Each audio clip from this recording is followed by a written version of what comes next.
Good morning, Kansas City. Welcome to Uncanceled on KCMO Talk Radio. I'm Kevin Kietzman, and over the next hour, we've got a wide variety of topics. We will always invite you to be part of the program if you'd like to be involved, and we'll catch you up on everything going on. I got a bounce in my step. We're about 48 hours away from opening day of baseball season, which is outdoor season, and I love the outdoors, and I can't wait. We've been doing some cleanup around the house. Can't wait to be out there cutting grass this summer, maybe getting to the pool, playing a little golf. The great outdoors. Find it this summer. We're going to have a great spring, it looks like. We're certainly looking forward to it. The temperatures are very warm for Thursday for the Royals opener against the Guardians. We will hope the rain stays away. We might sneak in a little baseball a bit later as we talk with Mark on the broadcast. We'll also get into a bill that Josh Hawley is introducing through the Senate to prevent circuit court judges from making national rulings. We'll spend some time on that coming up in a little bit. We'll start today with the news that everybody's talking about and the first real gaffe or mistake of the Trump administration. And I've been pretty open and honest about this. When you're president for 4 years, some bad things are going to happen. You will make mistakes. Things will go wrong. What you hope is when things go wrong, they don't get connected to you as the president for doing something silly, sloppy, or illegal that can become a huge scandal. And it does not appear that any of those things are the case with Mike Waltz, the NSA National Security Advisor, goofing up on a chat group that was formed for him and Hegseth and Rubio and J.D. Vance to update them all on the strikes against the Houthis. And as they did this, somehow a journalist named Jeffrey Goldberg from The Atlantic got in the thread.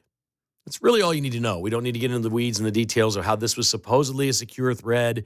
Nobody is saying exactly how this happened, but all indications now are it's Mike Waltz's fault, that he made an accident.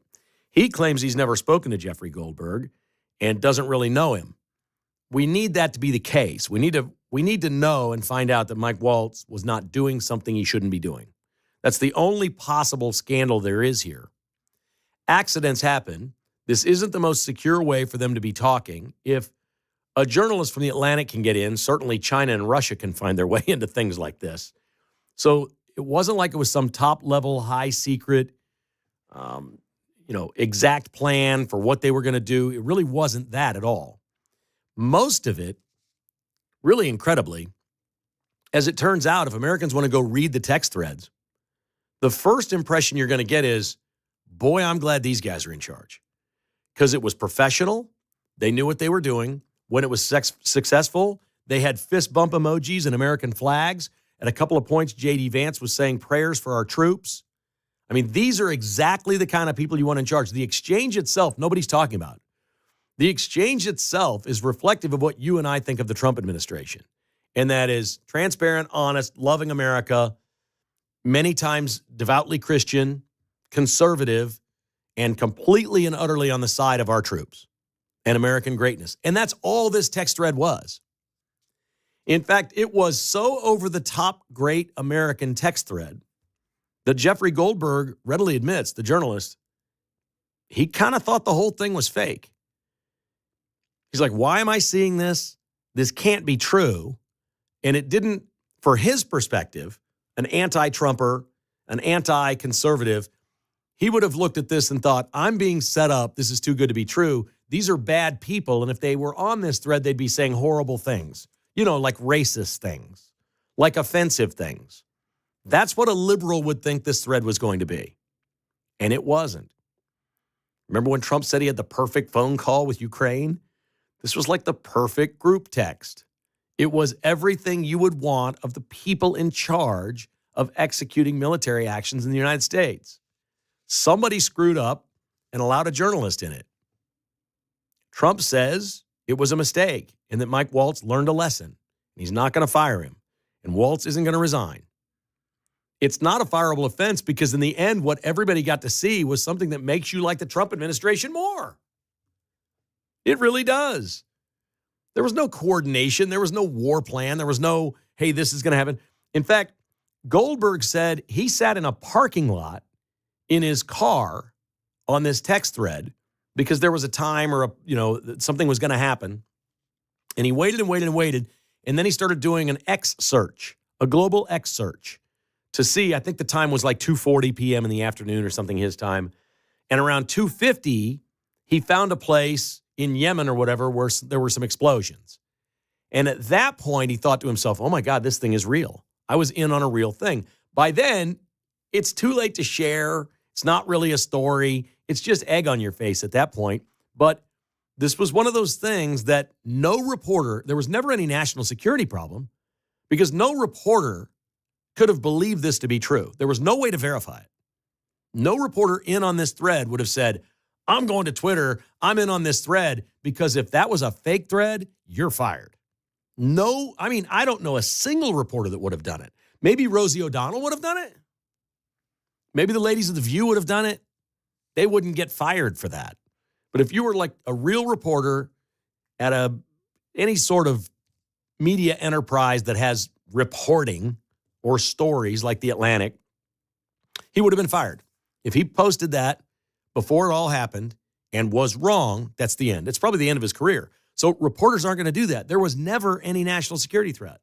The reporter literally wasn't involved in crosstalk, wasn't in the thing.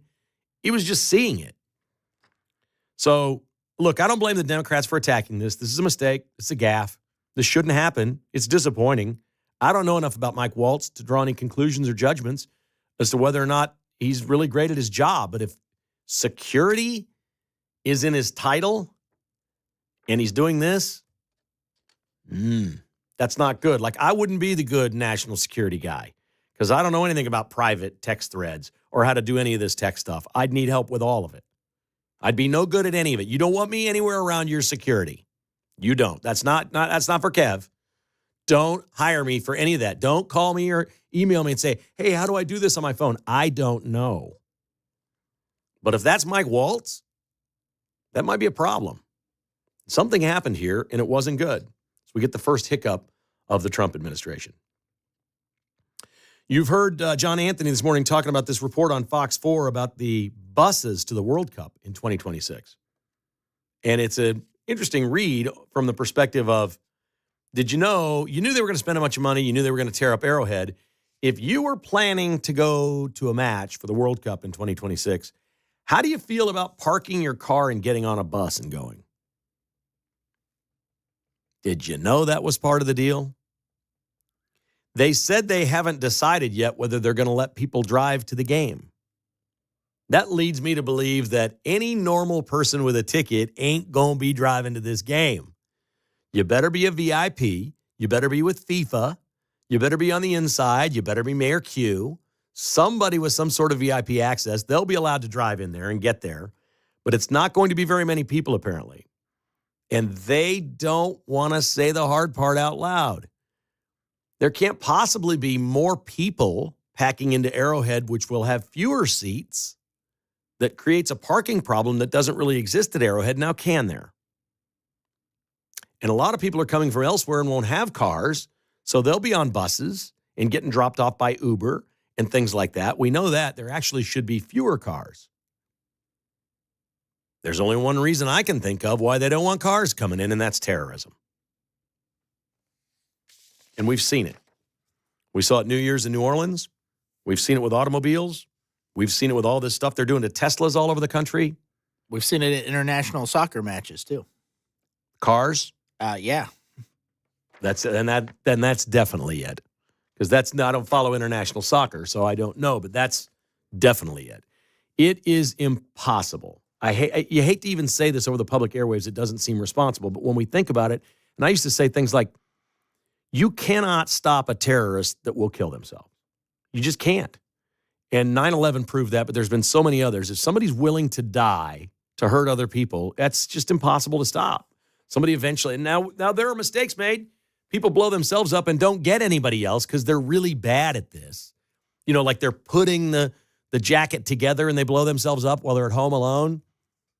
Those are my favorite stories of terrorists. The only good ones, actually. But that's all this can be. What can you do? I mean, I guess you could have dogs sniff every car that comes in, but they're not going to do that. It's going to be buses. So then ask yourself, how secure are our buses in this town? How do we feel about mass transportation in Kansas City?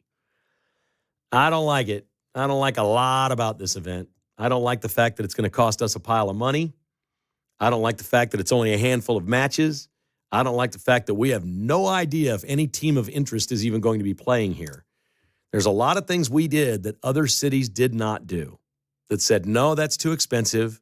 FIFA basically are crooks. It's sort of like the Olympics. Although Trump says he's in on helping the cities that are pulling this off. There's going to be federal funding now, which nobody knew was going to happen. Trump says he's all in on that and all in on federal funding to the Olympics in L.A., and he's all in on the 250th anniversary of our country, that he's going to spend all kinds of money on that stuff. So I believe him. The 2026 will be a big American celebration. But this report that John's been reading on the news all morning long it's just another thing. I don't know of any Kansas Cityans. They're like, oh, I really want to go to the World Cup. I'm going to go park my car and get on a bus and go to the World Cup. Does that sound like Kansas Cityans to you, Mark? No. The only time they do that is for a parade. For a parade, okay. Like that. Yeah, sometimes, I remember there would be like a golf tournament at Loch Lloyd, and you'd park a quarter of a mile away in a farm field, and the shuttles would pick you up and drop you off at the golf course. I could see that. That's not even what they're talking about here. That's not even remotely what they're talking about. So It's like parking at Oak Park Mall and then taking the long trip. Right. And that's what they do for parades and such. Yeah. So there you go. Get on a bus if you want to go to the World Cup at Arrowhead Stadium, which they are destroying right now, taking seats out, taking all the lower bowl, not all, but I think it's like maybe 12 rows are coming out of the stadium down by the field. Those are going to be gone because they're going to play some soccer matches. We have the greatest sports entity in America, and we're tearing the stadium apart for 5 or 6 soccer matches a year and a half from now. There you have it. 913-408-7957. If you'd like to join the conversation, I'd love to hear from you today. Again, 913-408-7957 for Uncanceled on KCMO Talk Radio.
It's Kevin Kietzman Uncanceled on 95.7 FM, KCMO Talk Radio. Welcome back. Hope your day is off to a great start today. Great to have you with us. Really appreciate you listening to KCMO Talk Radio. And Pete will be back in a couple of days. We're going to be broadcasting live from Kauffman Stadium on Thursday before the Royals Guardians season opener. So be proud to be broadcasting at the K for you here on KCMO Talk Radio. Let's go to the phones, and John is up first in Kansas City, Kansas. He's got some expertise in the subject of things like security and group chats. Hello, John. How are you today? Hey, Kevin. How you doing, brother? Just fine, thank you. Hey, two things before I get on my point. One, go Royals. Two, much as I was a Dan Bongino fan, I'm not a big fan of Vince. I think he's more populist. I think we should give you a 3-hour show real quick. All good stuff. But that's just me. As a former Army intelligence analyst, I do use Signal. I talk to people about sensitive information. It's not classified, but I do talk to them about sensitive information that you don't want it on a unopened, unencrypted text message. Some things that we don't want the Democrats here in Kansas or the Democrats in the national level or the Chinese, the Russians, the Iranians, the actions of people we don't want them knowing or having ideas on. One, that's one. Two, I'm not even sure if this text message, Signal thing is even real because to me, it sounded like coming from Pete and all them, it's fake, it never even happened. I remember the Democrats used to say a year ago that we were making cheap fake videos of Joe Biden. So well, they're saying they did it. They're saying it's legitimate and it was real. So it did happen. The Trump administration has admitted that at this point. The question is, how did a reporter accidentally get in that group chat? They say it's Mike Waltz's fault. Any idea how that would happen? I'm not on any group chats, specifically on Signal. So imagine somebody might have accidentally plugged in a wrong number, if that did happen. One, but two, I don't know. Maybe we got to. Maybe there's a couple people that with that name and they misconstrued it with somebody else that should have been. Well, they should have done a double check on that. But then again, I doubt there was any sensitive information people, actual targets, anything located on that text message. It wasn't. It's all been released, and it's the kind of stuff that you look at and you go, "Wow, I'm glad these guys are in charge because they really love America and they're doing their job." And I thank you for your call. What you don't want to think is that Mike Waltz was doing something behind people's back, that he's been talking to this reporter or doing things and accidentally, because he had the contact in his phone, got into the Signal group chat. But Waltz has convinced Trump that didn't happen. So that has to be good enough for the rest of us. Because the first thing you think of is somebody working behind the scenes against whatever's going on with somebody in the media that's uber liberal and doesn't like the Trump administration to get information out. That's the last thing you want in the Trump administration is any leaks. And Trump is obviously convinced that there's no leaks here, or he would have fired him on the spot if he thought that were the case. John is calling from Topeka. Hi, John. How are you today? Hey, good morning. Doing all right. This giving people a ride from someplace that they're parking somewhere else to Arrowhead Stadium. I went to Comic-Con this weekend, and it was pretty much packed down in there. And I thought, well, it'd be a good idea because one guy said, "Hey, it's $30 to park here, but it's you leave by a certain time. So if you want to go park at the Hy-Vee Arena, Kemper Arena." And they're giving bus rides over. I thought, well, it'd be all right. And I told my stepson, I said, "I've never done this before, but we'll try it out. I'll never do it again." What happened? Well, I sat there for well over an hour waiting for the bus because they didn't have enough buses to take people. Right. And then I felt like we could have walked up from Kemper Arena up to where the Comic-Con was faster than the bus service was getting us there. So okay. So if there'd been enough buses, it was easy enough for you to do. And was it free? No, it was $10 for parking. Okay, and so what was parking at Bartle Hall? If you wanted to park right there, how much was it? It was $30, right? Yeah, close. $30. So, okay, yeah. But or $20 or different places. I get it. I get it. It's a pain in the rear. Downtowns everywhere in America are a pain in the rear. Ours is better than most. We don't have the traffic downtown that we think we do. We're such a suburban community, and we're so accustomed to ease. And you live in Topeka, you don't have a lot of traffic there. We're so accustomed to getting in and out of places so fast. The second we get delayed 10 minutes anywhere, we think it's the end of the world. I just spent 2.5 weeks in Phoenix. They've got almost 5 million people there. You want to get in some traffic, go get on the 101 over towards Scottsdale some afternoon, and you'll know that we really don't have traffic problems here.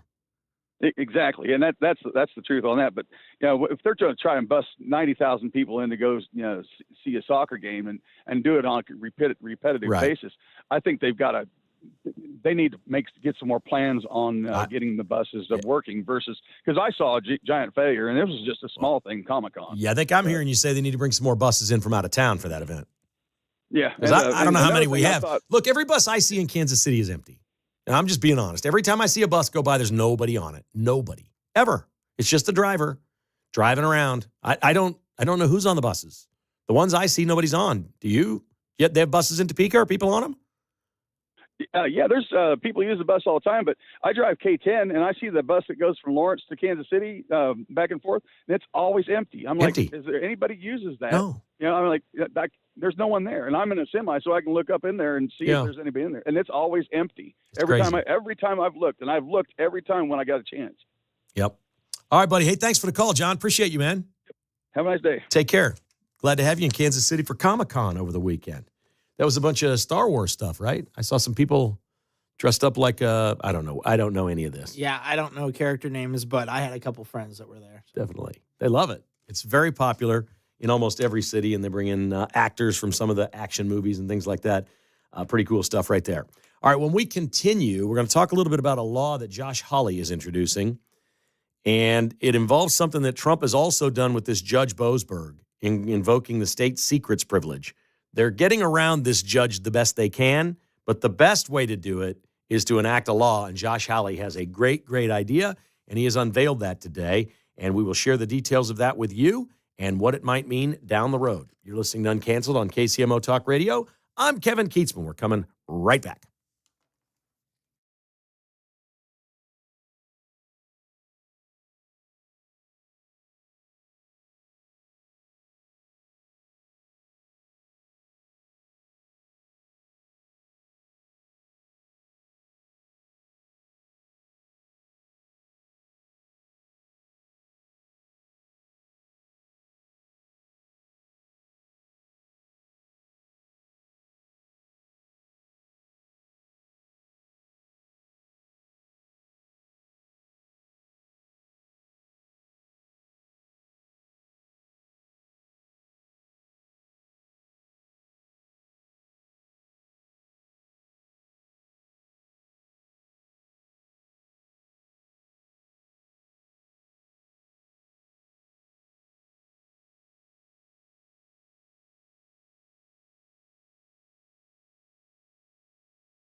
Kevin Kietzman is Uncanceled and back on Kansas City Radio, 10 to 11 a.m. on 95.7 FM KCMO Talk Radio. All right, Mark has found a really nice nugget here this morning in the Kansas City Business Journal, and it's a subscription-based publication that's part of the Kansas City Star, and a lot of business activity takes place there, but it sometimes can be hard to find these things, but they get reposted a lot on social media, and this one is now making the rounds. It's a statement from a local company, 3D Development. If you go to their website, Dream, Design, Develop, they revive historic buildings to create contemporary multi-use spaces. So this is 3D Development wanting to do redevelopment downtown with the Kansas City Royals in older buildings. That's their business. And they have given this quote to the Kansas City Business Journal about the Royals moving to Kansas. Quote, after creating an alternative for a downtown Royals Stadium location at Washington Square Park last January, we began to model and conceptualize that site and build a strong case for the benefits once the Crossroads site failed the vote in April. We are very concerned that the Kansas ballpark incentives and site have become very compelling, and we are at risk for missing this once-in-a-half-century opportunity to attract the Royals to downtown. It is a critical time right now for Kansas Cityans to show support for Royals Stadium in downtown Kansas City. The alternate and reality is that Kansas is about to win this ballpark. That's a statement from the developer that the Royals theoretically would use for the development around a ballpark downtown, and it doesn't sound like there's any historic buildings in Overland Park that will be around where the Royals are going to be, that 3D Development can run their game and revive historic buildings to create contemporary multi-use spaces. So we've heard a lot about the 119th and Knoll location, and that came after the Royals apparently reached out to the Jewish Community Center and the people with that organization that there's a piece of land that's part of the track that the former Sprint campus is on that is separate, that the Royals would have to buy that as well from them, and they've reached out to them apparently to buy that land, meaning they're locking in on the 119th and Knoll location. I cannot imagine the one-way traffic in Overland Park and Leawood 81 times a year when the Royals play, and residents not going absolutely crazy over the fact that there's a ballpark with lights on until midnight. I remember there was a place, I'm telling you, it's walking distance from the Sprint campus. Our old offices were at 121st and Metcalf. And right behind there, Blue Valley North High School is there. Right behind there, it was a movie theater, but now it's a gym. And the movie theater, when they built it, maybe in the late 90s, had this glass spire that went up into the air, and it lit up at night almost like a lighthouse. And it was the biggest story in this city for 3 months, whether or not residents in Overland Park were going to allow that to be on top of the movie theater because it was going to light up every night. And, you know, teenagers go to the movies and that place doesn't close till 1 a.m. And people lost their minds over this. Now, 3 blocks away, we're going to have a Major League ballpark and the lights that go way up into the sky? Really? Everybody's on board with this. You're telling me the county's okay, Overland Park's good, Leawood officers are going to come over and help patrol one-way streets through Leawood to deal with the traffic jams they're going to have in Leawood every single day? I'll believe this when I see it, man. And I'm not against it. I understand why the Royals love that site. I get it. But I'm the only one telling you the truth.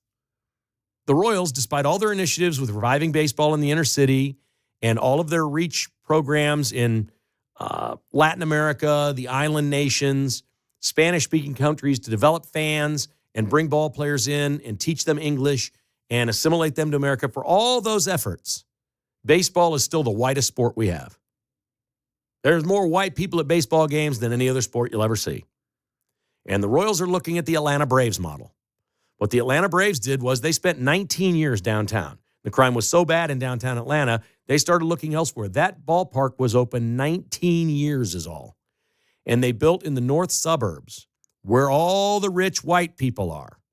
And their attendance went up, and they owned and operated restaurants, and they built condos, and people bought real estate, and businesses came in, and the Braves made a pile of money. And when that vote lost in Kansas City, Missouri, it now looks like what the Royals said is, great, we're just going to know what we are. We're going to go build a ballpark by the richest white people in this city, because that's who buy baseball tickets and suites and go to dinner and buy cocktails and maybe invest in a condo or do whatever. That's where the Royals are right now. There is nothing wrong with that plan. For the people that live near there, they might not like what they're getting. They might. I could be wrong.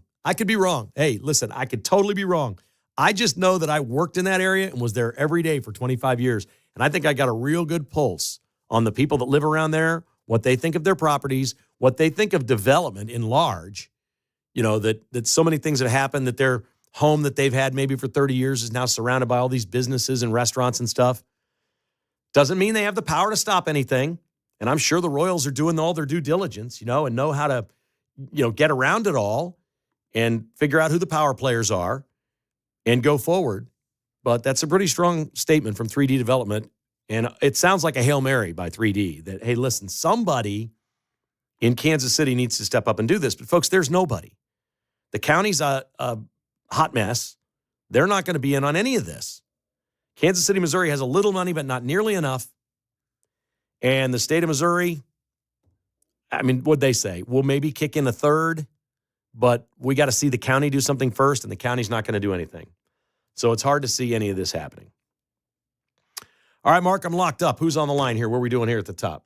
On line one, we got John in Lewisburg. Hi, John. How are you? Good, Kevin. How are you doing? Great, thank you. Hey, I was wondering why Corporate Woods has never been considered as a place to build a stadium. Well, the businesses are filled with businesses. The buildings are filled with businesses. I'm broadcasting from Corporate Woods right now on the third floor of a building, and we're here every day. So it's not – the Sprint campus is a dying thing. They emptied out. There's no Sprint. T-Mobile doesn't want the buildings.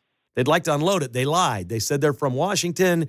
Kansas City's going to be the co-ownership. They lied. No, they've got this great piece of land, and the Royals like it. Corporate Woods isn't for sale, near as I know. Yeah, but wouldn't that be a perfect spot? It would be better. You'd still need to build all kinds of exit ramps here. At least it's on a freeway. Yes. So I see where you're going with that. You've got the green space. You've got apartments to the east. You've got freeways that separate homes for the most part, except a little bit to the south of College Boulevard. But my goodness, if I were the Royals, I would make an offer. And you could tear down the Half Moon, whatever ugly building, and Well, at one point they were talking catty corner to where we are, which is the Brook Ridge Country Club across Antioch on the northeast corner over there. They were talking about that lot because then the golf course would be gone and take all that land and do it all right there. Again, at least that's on an interstate, but you're butting up against single-family homes, which in Wrigleyville in Chicago is pretty cool. Those homes are very, very expensive because they're by Wrigley Field, which is an historic site. But to have a ballpark come into your neighborhood where you've lived your whole life and be across the street from you, most people that own homes probably don't want that. Yeah, but there's enough shopping center. I think Corporate Woods would be a great spot. Well, there's a lot of places that would be great spots. You have to be a willing seller. Freeway system. Yeah, you have to have a willing seller, and I don't think they're selling this anytime soon. Corporate Woods has been a resounding success. But I do hear you.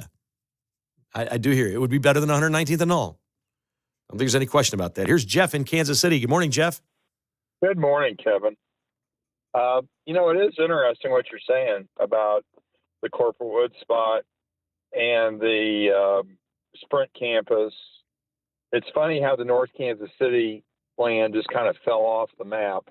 They wanted something downtown, and then they were kind of lukewarm about the North Kansas City deal. But that backs up to North Kansas City, or that backs up to the Kansas City skyline, and they could have put something down by the river until they built all those apartments down there.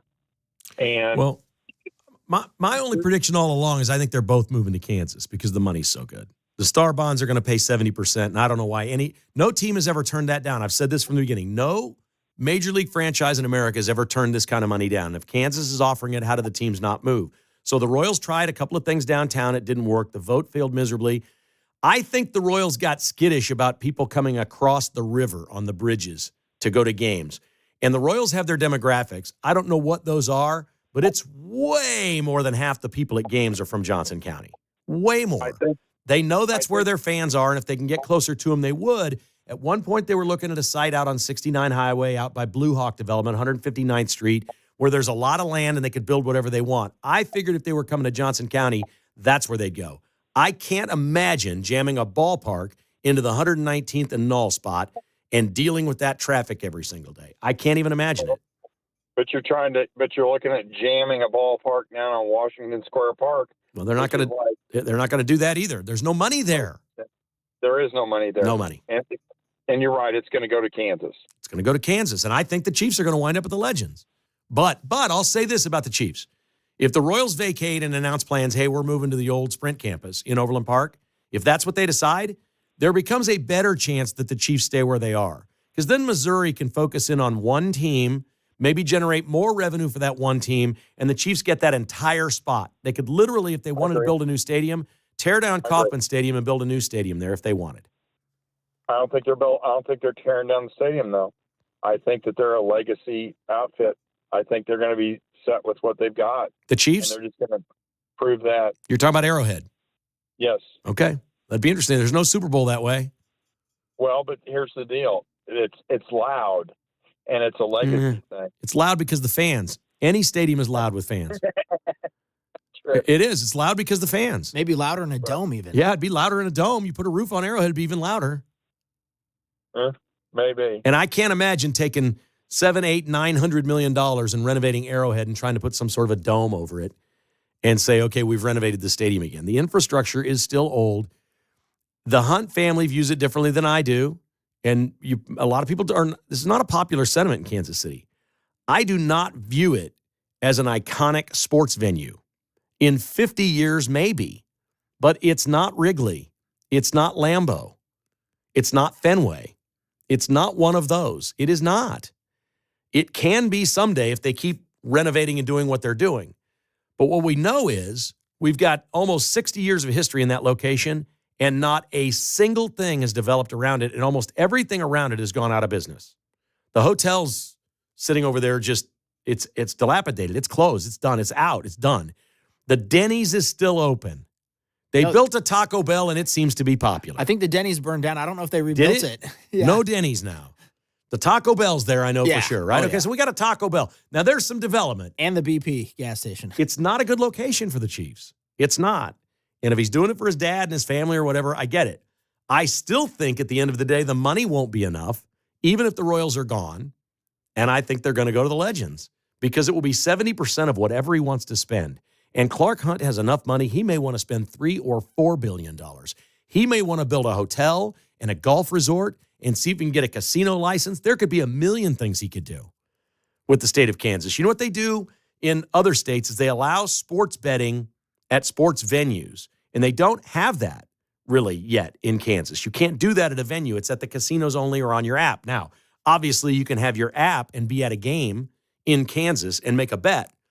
But in Arizona, what they do is they actually have the sports book at the venue for people who aren't on apps or whatever.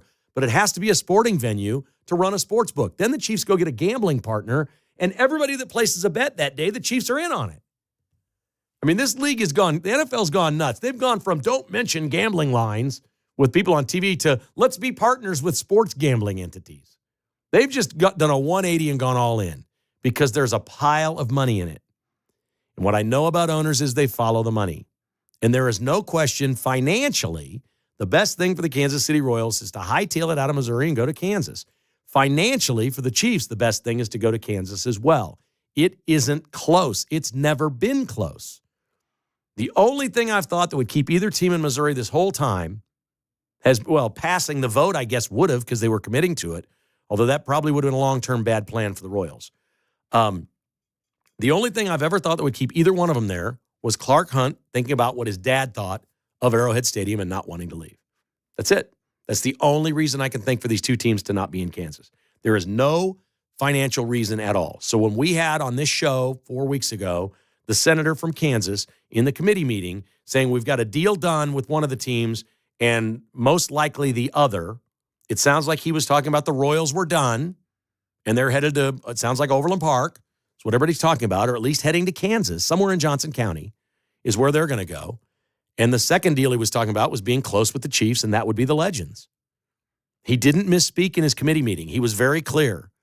That was the most solid news we've gotten about any of these teams over 3 years, was that committee member shutting down one of the people in the hearing saying we want to redirect sports funding for major league teams from the gambling to education. And he said, don't be an idiot. We'll look like idiots. We've got a deal done with one team, and we're really close on the other. And what he was trying to say is the Royals are going to Johnson County, and the Chiefs like the Legends. And again, the state of Kansas will pay for 70% of all of it. No teams have ever gotten that deal anywhere. So we don't have to hate on it, and we don't have to have this Kansas-Missouri thing. Let's have great new stadiums for other sports franchises that we love, and they're still in our city, and it doesn't matter which state they're in. Get over it. Forget about it. It doesn't matter. What does matter is if you live around the ballpark at 119th and Hall, and they're building the stadium with these lights, and you got one-way traffic all the time, and you can't get home from work because you work downtown and live in Overland Park, and now all of a sudden you can't get home. Oh, my God. Can you imagine people that are still working at actual locations coming home every night through there to try to get home from where they work? We're talking about tens of thousands of people that will be affected by almost every Royals game. Sunday afternoon games, not so much. But almost every other one of them will have some sort of factor, even the Thursday afternoon games and whatnot. Those games end around 4 o'clock, and people are coming home and the stadium's emptying out. It's going to be wild, man. You add that many cars in that space, I don't know what they're talking about for the roads other than one-way traffic. What they could build, what they can do, I'm not sure. But I wouldn't want to live there. And I love Johnson County. I've lived in it most of my life. I love it. I would not want to live anywhere near the ballpark. No, but I don't. I've moved west a long time ago to get away from people. I like open spaces and sunsets and grass and air and fields and things like that. So I don't like the traffic noise. I don't like all the stoplights. And I can't imagine living within, Mark, there's going to be people that live over on State Line in Missouri that'll be affected dramatically by this. Oh, yeah. Anybody within 3 or 4 miles of that stadium is going to be affected dramatically with the traffic that'll be coming in. Your life will change. And unless you just love the Royals and can ride your bicycle to the game or something, it's not going to change in a great way. Those roads are going to be gridlock. And you think it's tough getting out of Truman Sports Complex. Wait till you try to get out of there. Woo! Unbelievable. 913-408-7957 if you'd like to take part in the show. This is Uncanceled on KCMO Talk Radio.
From the nation's heartland, it's Kevin Kietzman Uncanceled on KCMO Talk Radio 95.7 FM. All right, we didn't get to spend much time on this Josh Hawley Act that he is introducing. The Nationwide Injunction Abuse Prevent Act of 2025 would ban nationwide injunctions by district court judges. It would clarify that a district court judge orders only applies to the party in the case or within the local judicial district, not the entire country, and would empower the executive branch to effectively pursue a national policy. That sounds great. Let's get that passed and get it going, and this Judge Boasberg is over. Trump has sort of circumvented Boasberg, invoking what he's calling the state secrets privilege, so he's not sharing any more of the flights with Boasberg. He's just going to send people. So we'll see. You know this thing's going to wind up in the Supreme Court because, of course, it is.